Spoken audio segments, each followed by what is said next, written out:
नमस्कार, हर खबर देख रहे हैं आप। मैं हूं आपके साथ सृष्टि शुक्ला। रुक कर लेते हैं खबरों का। देश में बीते एक दिन में 4,848 कोरोना के नए केस सामने आए हैं और कोरोना के चलते 14 लोगों की मौत हो गई है, जबकि 7,985 लोग कोरोना से ठीक हुए हैं, जिसके बाद देश में कोरोना का रिकवरी रेट 98.64% हो गया है। बात करें कोरोना के एक्टिव केसों की, तो देश में फिलहाल कोरोना के 63,063 केस एक्टिव बताए जा रहे हैं और अब तक देश में कोरोना से 5,24,817 लोगों की मौत हो चुकी है।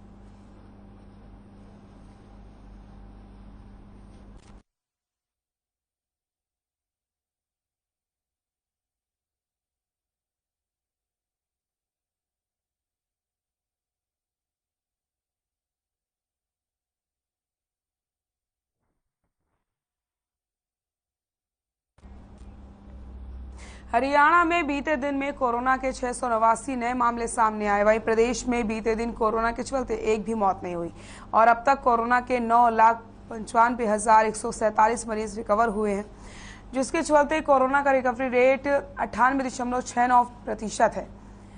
वहीं अगर बात की जाए प्रदेश में एक्टिव केसों की, तो फिलहाल प्रदेश में कोरोना के 2,610 केस एक्टिव हैं, जबकि 10,621 लोगों ने अब तक अपनी जान गंवाई है।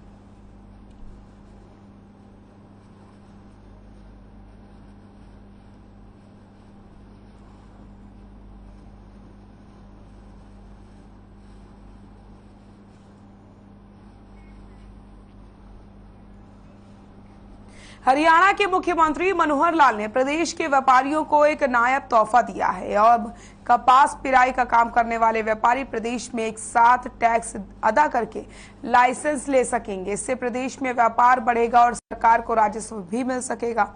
मुख्यमंत्री ने मार्केटिंग बोर्ड के अधिकारियों को मंडियों में टैक्स की चोरी रोकने के लिए कारगर कदम उठाने के निर्देश दिए थे, ताकि मार्केटिंग बोर्ड को आर्थिक रूप से और सशक्त बनाया जा सके।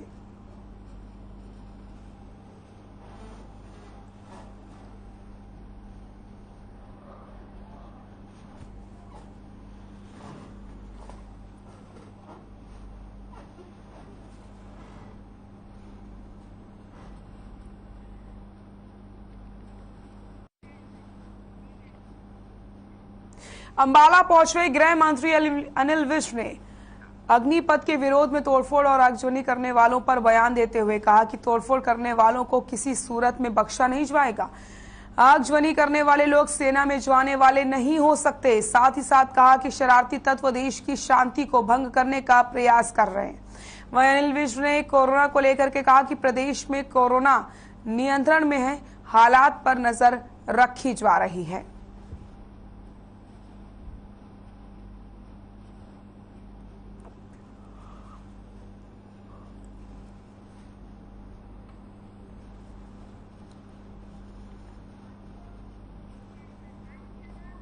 क्या है और कहा है कि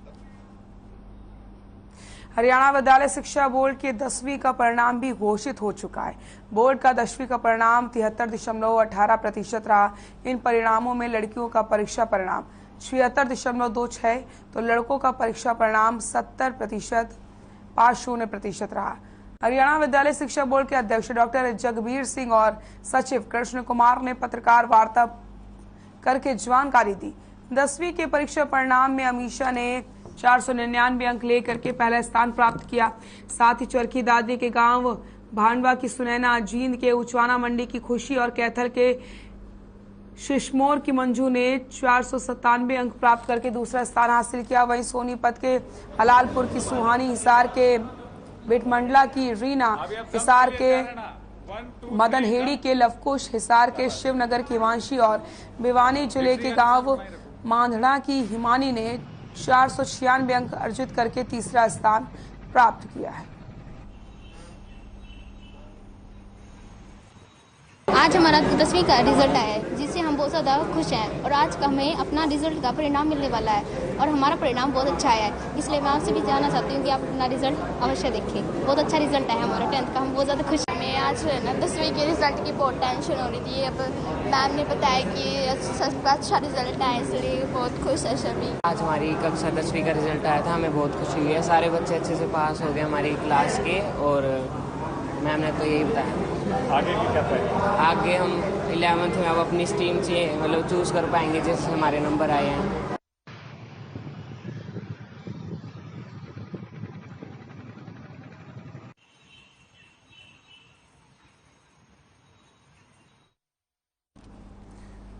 10वीं के परिणाम भी घोषित हो चुके हैं और इस बार भी लड़कियों ने बाजी मारी है।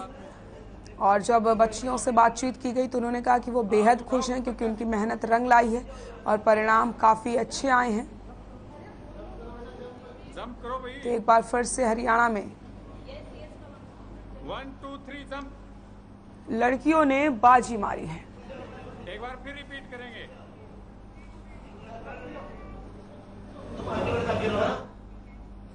अंबाला में सुरक्षा व्यवस्था को देखते हुए रेल प्रशासन पूरी तरीके से अलर्ट मोड पर आ चुका है, जिसमें अंबाला छावनी रेलवे स्टेशन पर जीआरपी ने प्लेटफॉर्म पर बैठे लोगों के सामान को खंगालने के साथ साथ ट्रेन में भी गहनता से चेकिंग की। वहीं थाना प्रभारी धर्मवीर सिंह ने बताया कि जीआरपी ने अपने सभी जवानों की छुट्टियां रद्द करने के आदेश जारी कर दिए हैं। साथ ही कई जिलों में इंटरनेट सेवा तक बंद कर दी गई है।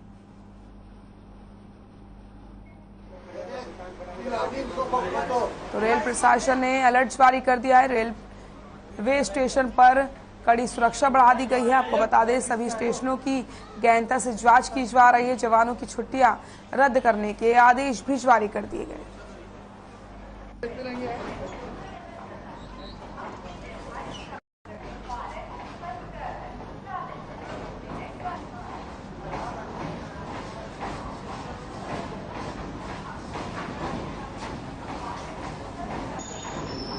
हमारे यहाँ अभी स्थिति शांतिप्रिय है और ऐसी कोई अप्रिय घटना नहीं है। क्या छुट्टियां वगैरह रद्द की गई है? ये छुट्टियाँ ऊपर से आदेश आया हुआ, छुट्टी बंद है, छुट्टियाँ रेस्ट। हाँ जी। कोई इस तरह का कोई युवा मिला आता जाता जो यहाँ पे? नहीं, ऐसा अभी कोई युवा नहीं मिला। यहाँ पे शांति।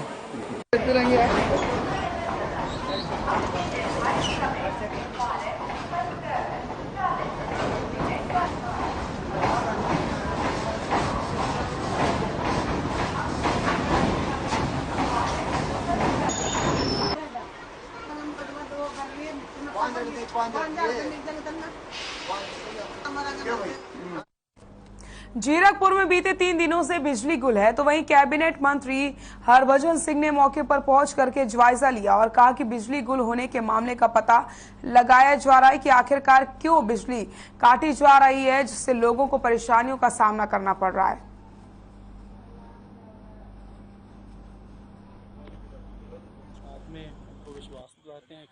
ਇਹ ਜਿਹੜੇ ਸੀਗੇ ਟਾਵਰ ਲੱਗੇ ਬੜੇ ਪੁਰਾਣੇ ਆ। ਮੈਂ ਖੁਦ ਦੇਖਿਆ ਕਿ ਨੀਚੇ ਜਿੰਨੇ ਗਏ ਸੀਗੇ ਨਾ ਉਹਨੂੰ ਜੰਗਾਲ ਪੈ ਕੇ ਰਸਟਿੰਗ ਹੋ ਕੇ ਉਹਨਾਂ ਦੀ ਲਾਈਫ ਜਿਹੜੀ ਆ ਉਹ ਕਾਫੀ ਖਤਮ ਹੋ ਚੁੱਕੀ ਸੀਗੀ। ਔਰ ਉਸ ਤੋਂ ਬਾਅਦ ਸਾਈਕਲੋਨ ਆਇਆ, ਹਵਾ ਤੇਜ਼ ਆਈ ਤੇ ਉਹਦੇ ਨਾਲ ਉਹ ਡਿੱਗ ਗਏ। ਪਰ ਅਸੀਂ ਇਹਦੀ ਪੂਰੀ ਫਿਰ ਵੀ ਇਹਨੂੰ ਪੂਰੀ ਤਰ੍ਹਾਂ ਇਹਦੀ ਪੜਤਾਲ ਕਰਾਂਗੇ ਕਿ ਕਿਹੜਾ ਬੰਦਾ ਇਹਦੇ ਵਾਸਤੇ ਰਿਸਪੌਂਸੀਬਲ ਆ। ਜੇ ਇਹਦੀ ਪਿਛਲੇ 3 ਸਾਲ ਤੋਂ ਰਿਪੇਅਰ ਨਹੀਂ ਹੋਈ ਤੇ ਕਿਉਂ ਨਹੀਂ ਹੋਈ।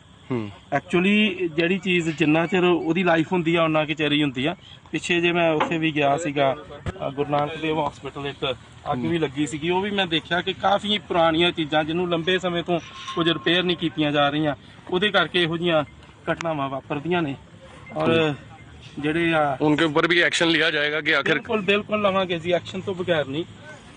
Whosoever will be held responsible will not be spared at any cost। ਇਹਨੂੰ ਤੇ ਲੱਗ ਜਾਣਗੇ 2-4।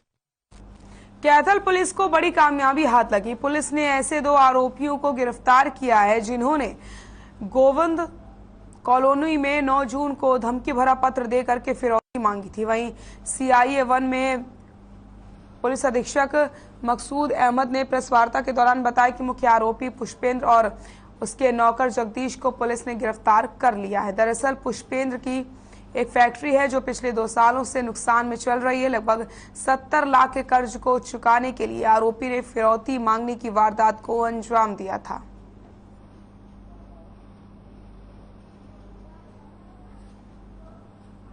आज जो प्रेस वार्ता बुलाई गई है वो इस संबंध में है। जैसा कि आपको जानकारी है कि 9 तारीख को एक FIR दर्ज हुई थी, जो कि दर्शन पुत्र दौलत राम गोविंद कॉलोनी के रहने वाले हैं। उन्होंने एक FIR दर्ज कराई थी कि उनको एक धमकी भरा पत्र मिला था जिसमें उनसे 20 लाख रुपए फिरौती की मांग की गई थी। तो उस संबंध में हमने CIA की टीम को ये जांच सौंपी थी और उन्हें सीआई की टीम ने बहुत त्वरित कार्रवाई करते हुए बड़ी शीघ्रता से इस मुकदमे को सुलझा लिया, इस मामले को सुलझा लिया है और मुख्य आरोपी को हम इसमें गिरफ्तार कर चुके हैं। सर कौन आरोपी था, कहाँ से पकड़ा? इसमें अभी जो आरोपी है वो मुख्य आरोपी इसमें है पुष्पेंद्र, जो कि गोविंद कॉलोनी का ही रहने वाला है और इनका पड़ोसी है, जो कि विक्टिम का पड़ोसी है। अगेंस्ट हो क्या? ना ठीक है, कोई बात नहीं, अगेंस्ट तो नहीं है। ना ठीक है।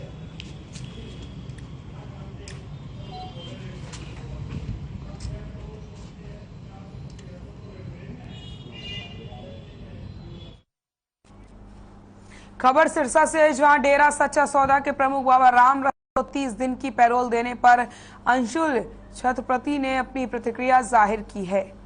राम रहीम को दी गई पैरोल का विरोध करते हुए कहा कि सरकार और जेल प्रशासन ने किस हिसाब से राम रहीम को पैरोल दी है। राम रहीम दुष्कर्म और हत्या के मामले में रोहतक की सुनहरिया जेल में सजा काट रहा है। आगे उन्होंने कहा कि सरकार के इस फैसले के खिलाफ वे जल्द ही पंजाब और हरियाणा हाई कोर्ट में याचिका दायर करेंगे। आपको बताते चले कि हरियाणा सरकार राम रहीम को 30 दिनों की पैरोल दी है। पैरोल मिलने के बाद राम रहीम रोहतक की सुनारिया जेल से यूपी के बागपत आश्रम में पहुंच चुके हैं। जानकारी के मुताबिक राम रहीम 30 दिनों तक यूपी के बागपत में डेरे के आश्रम में ही रुकेंगे। बता दें कि पंजाब विधानसभा चुनाव से पहले भी हरियाणा सरकार ने राम रहीम को 21 दिनों की फरलो दी थी, जिसका हरियाणा और पंजाब के काफी लोगों ने विरोध किया था।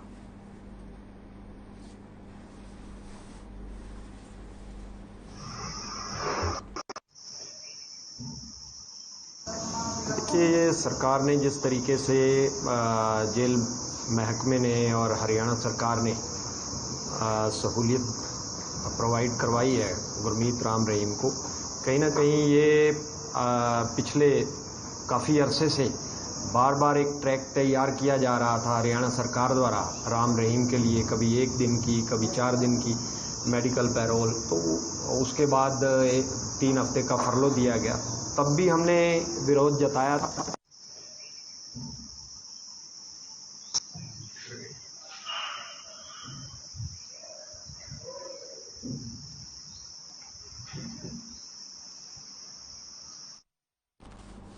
केंद्रीय पर्यटन राज्य मंत्री श्रीपद नाइक ने गुरुग्राम में शिरकत की। इस दौरान उन्होंने गुरुग्राम में आयोजित सी को लॉन्च किया। एनआरआई फेस्टिवल की लॉन्चिंग के दौरान उन्होंने कहा कि देश में पर्यटन को बढ़ावा देने के लिए और एनआरआई लोगों को भारत की संस्कृति से रूबरू कराने के लिए एनआरआई फेस्टिवल करवाया जा रहा है। इस फेस्टिवल में भारत के तमाम राज्यों में भी अलग अलग खेलों का आयोजन करवाया जाएगा।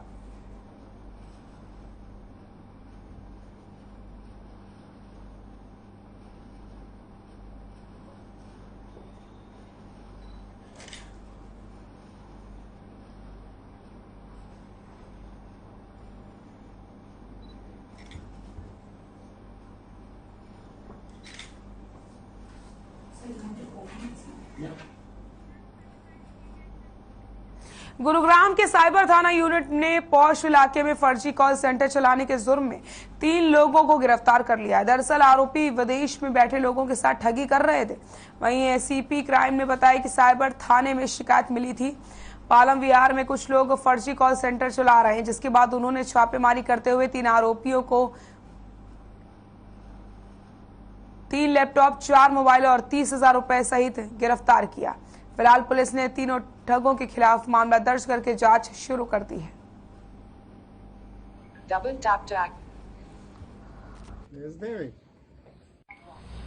ये हमारी साइबर पुलिस स्टेशन को एक सूचना मिली थी कि कुछ लोग रिहायशी इलाके में, पालम विहार के इलाके में, और फर्जी कॉल सेंटर चलाने का काम कर रहे हैं और उसके माध्यम से विदेशी लोगों के साथ धोखाधड़ी करके और पैसे हड़पते हैं, जिसके आधार पे एसीपी साइबर इंदिवर के नेतृत्व में और इंस्पेक्टर विजेंद्र एसएचओ साइबर के दिशा निर्देशन में टीम ने उस पर रेड की और वहाँ पे इंस्पेक्टर ओम प्रकाश और उनके साथियों ने जाके मौके पे रेड की, तो वहाँ पे 3 लोग इस धंधे में लिप्त पाए गए, जिनके नाम तुषार, मुकुल और समीर हैं।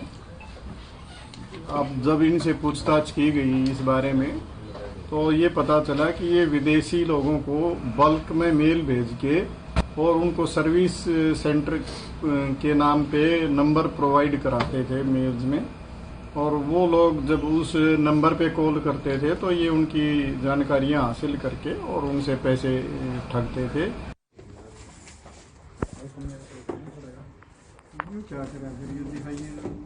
फर्जी कॉल सेंटर का भांडाफोड़ हुआ है। 3 आरोपियों की गिरफ्तारी की गई। इसी के साथ 3 लैपटॉप, मोबाइल फोन और कैश भी बरामद किया गया है। विदेश में रहने वाले लोगों से ठगी किया करते थे ये आरोपी। फर्जी कॉल सेंटर का हुआ भांडाफोड़।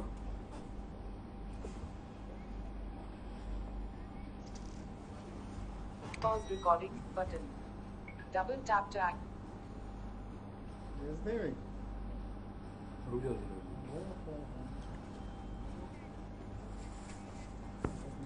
बादली से होकर गुजरने वाली एनसीआर नहर में नहा रहे लोगों को पुलिस ने खदेड़ा और उन्हें चेतावनी देकर छोड़ दिया। दरअसल नहर में नहाने के चलते काफी मौतें हो चुकी हैं, जिस पर जिला प्रशासन संजीदा बना हुआ है। इसी क्रम में धारा 144 का पालन करवाने के लिए बादली थाना प्रभारी बाबूलाल ने एनसीआर नहर का दौरा किया था। साथ ही नहर में नहा रहे लोगों को समझाया और उन्हें चेतावनी दी है। जिला उपायुक्त कैप्टन शक्ति सिंह ने आदेश जारी किया है कि जो भी नहर पर नहाया हुआ पाया जाता है उस पर कानूनी कार्रवाई अमल में लाई जाएगी। उन्होंने जिले में नहरों पर नहाने पर प्रतिबंध लगाते हुए धारा 144 लागू कर दी। वहीं सभी ब्लॉक लेवल और जिले की छोटी बड़ी नहर में नहाने पर पूरी तरीके से प्रतिबंध लगा दिया गया है।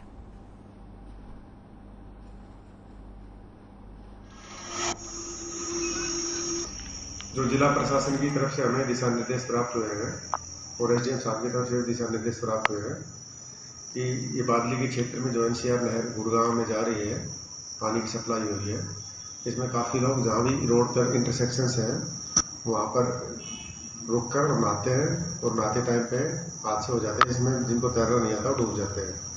जो इस संबंध में हमने समय समय पर अपने क्षेत्र में बाड़सा से लेके बुकनिया तक पैदल गश्त राइडर वगैरह चक्कर लगाती है और जो नहाने के लिए आते हैं उनको वहाँ से खदेड़ा जाता है और उनके फ़ोन वगैरह लेके उनके पेरेंट्स को भी इस बारे में सूचना दी जाती है कि भाई ये हादसा हो सकता है, यहाँ पर बच्चों को ना भेजें। देखिए, बिल्कुल आपने ठीक कहा। डीसी साहब द्वारा सेक्शन 144 लगा हुआ है, यहाँ पे प्रोहिबिटेड है और इस बारे में पुलिस विभाग से भी बात की गई है और एसएचओ साहब से भी अनुरोध किया गया है कि थोड़ा सख्ती से उन आदेशों की पालना करवाएं, क्योंकि बहुत सारे हादसे हो चुके हैं। बच्चों को अपना जीवन खोना पड़ता है और पूरे परिवार के लिए बड़ा दुख का समय आता है, तो उन चीज़ों को अवॉइड करें। चलो लीगली तो कानूनी रूप से तो हम सख्ताई करके इसको एनफोर्स कराएंगे, लेकिन मेरा सभी अभिभावकों से भी अनुरोध है, बच्चों से भी अनुरोध है कि इस तरह से यहाँ पर नहाने और ये क्रियाएं ना करें। हरियाणा में ओवरलोड के मामले लगातार सामने आते हैं। ओवरलोड के चालान भी किए जाते, लेकिन उसके बावजूद भी ट्रांसपोर्टर फिर से ओवरलोड की लाइन पर चलकर निकल जाते हैं। ताजा मामला यमुनानगर से आया है, जहां शायद हरियाणा का सबसे बड़ा ओवरलोड का चालान हुआ है। ये रिपोर्ट देखिए।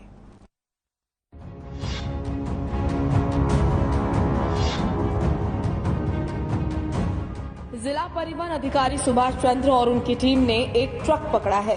इस ट्रक में नियम अनुसार 55 टन तक का लोड हो सकता था, लेकिन ट्रक चालक ने इसमें 140 टन रेत भरा हुआ था। इस पर विभाग ने उस पर 2 लाख से ज्यादा का चालान किया।